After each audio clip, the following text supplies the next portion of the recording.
I know you weren't born with a guitar in your hand. Tell us how you got into music. Well, when I was a kid, both of my parents were very musical. They both had played instruments and had nice singing voices.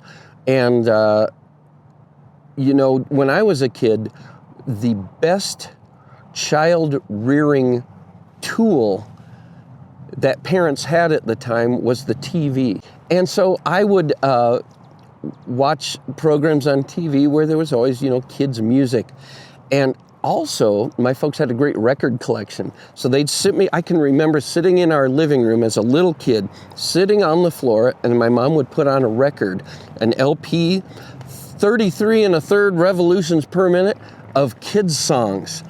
And I would listen to those, and I'd try to imagine what was making those sounds. So I wanted to learn more about it, and I learned about instruments. Oh, horns made those sounds, strings made those sounds, drums made those sounds. And I can remember that at a very young age, maybe 3 years old. And you probably started with a drum.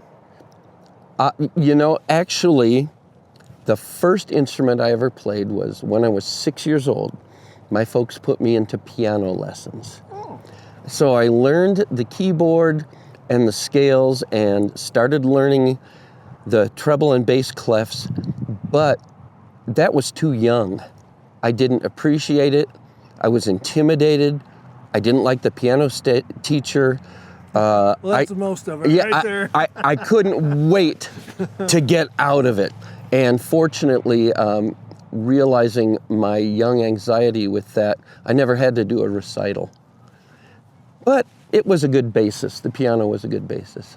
And the guitar came? Guitar came when I was 12 or 13 years old. And I had told my folks I really wanted to learn guitar because the music I loved to listen to, primarily acoustic folk music, singer-songwriter stuff, but also country, and I loved bluegrass music.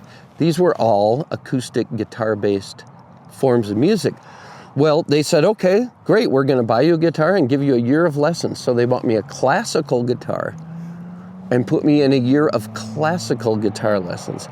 Now, that's a good bass. It was a good bass. At the time, I didn't like it, but they said stick with it for a year and then you can quit. So I stuck with it for a year, then didn't have to do the lessons anymore. But I had learned how to use these fingers and again, reinforced learning the treble clef for guitar. And soon as that ended, I went out and bought sheet music books for some of these things that I liked and started to teach myself a bunch of songs. Meanwhile, between guitar and piano, when I was in the 4th grade, I think maybe, how old are you at 4th grade? Maybe 9 or 10. Yeah.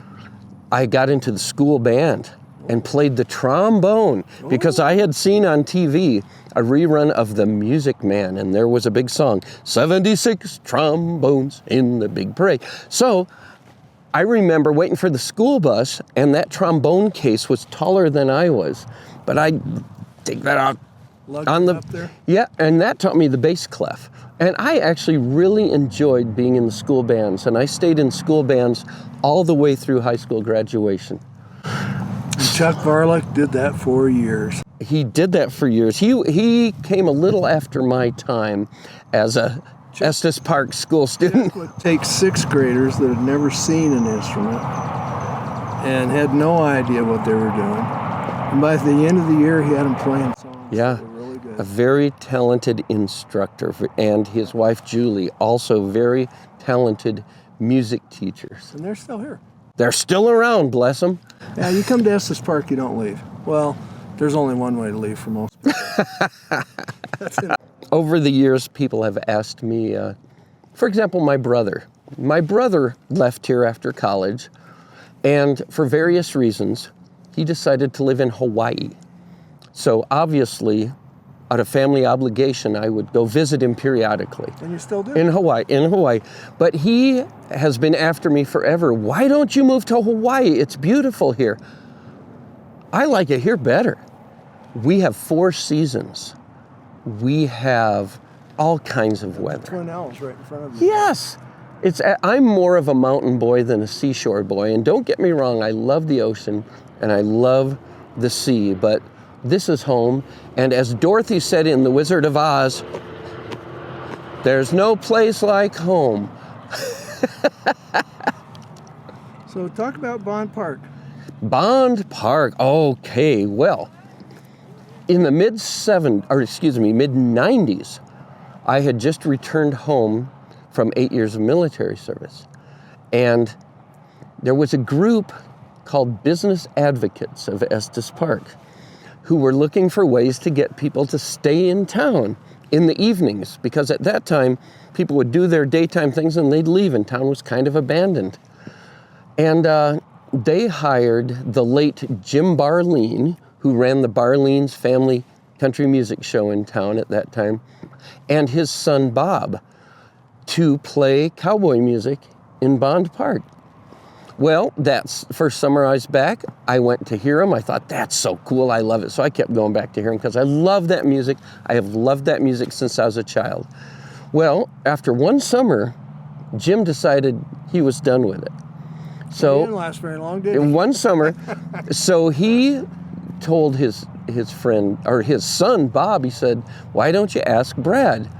He's back. He likes this music. So Bob invited me, and so the two of us did it together for 2 or 3 years until Bob had had enough.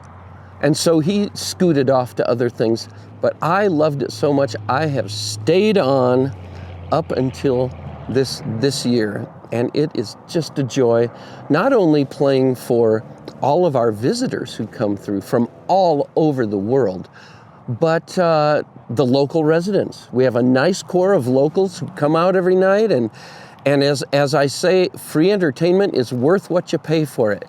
But fortunately, I am sponsored not only by the town, but by wonderful businesses in Estes Park, and a long-time sponsor has been Mr. Estes Park himself, Gerald Mayo. Best money I ever spent. So what's interesting about Brad and his, used to be a campfire sing-along in Bond Park, and then they wouldn't let us build a log fire anymore. Right. So then we put in a propane fire, and they took that away from us, so now it's just sing-along. There's no fire.